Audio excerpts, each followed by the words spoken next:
In this video, we're going to talk about treatment issues. I think that many people feel pretty hopeless about dementias. And I think that there are a number of things that we can do that can be very helpful, including finding some ways of compensating.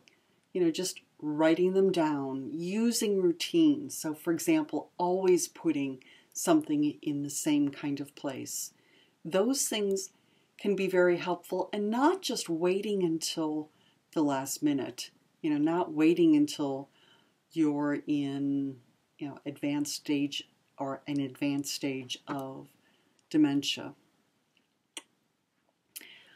I've posted a video on the nun study, which I think is an incredibly interesting kind of study. This is done with the Sisters of Notre Dame. It has been going on for a number of decades, looking at nuns, both behaviorally, so considerable neuropsych testing, considerable behavioral testing, looking at predictors of functioning, and then after they have died, their brains have been dissected to identify kinds of structural changes.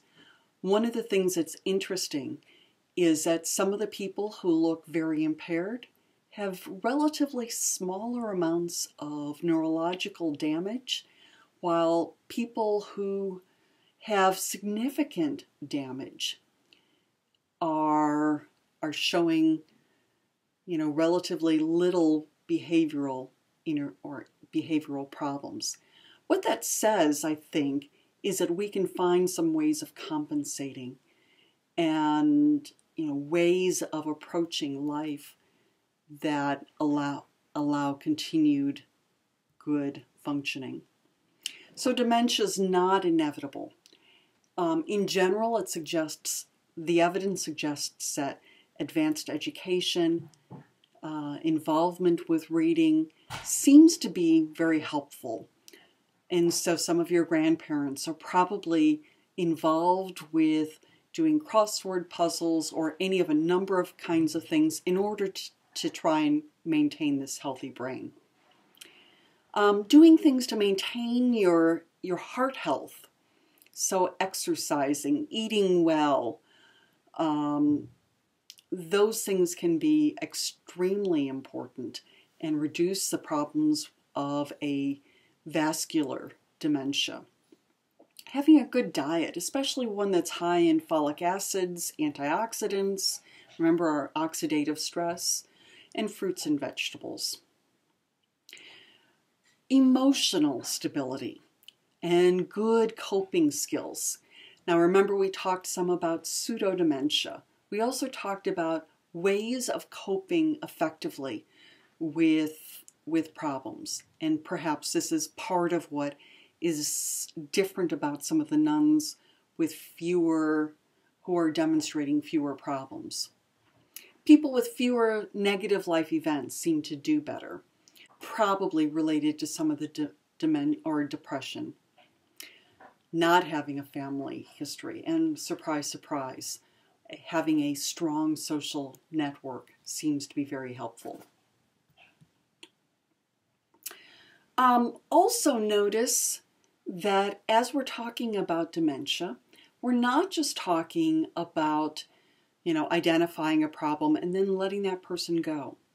So for example, in this video, the neuropsychologist is thinking about strategies for approaching this woman in terms of helping her develop the most positive way of approaching the rest of her life as well as possible.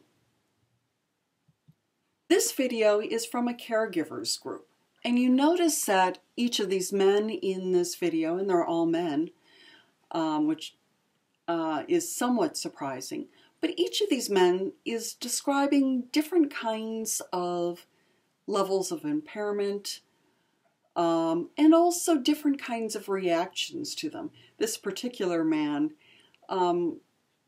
is seen in probably the latter half of the video.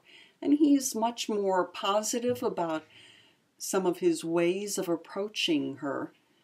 But obviously, having a life partner, having a parent who has dementia can be very difficult.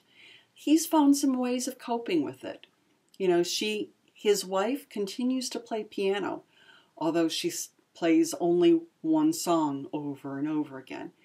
He finds ways of getting her out. He has found ways of handling dinners, you know, effectively.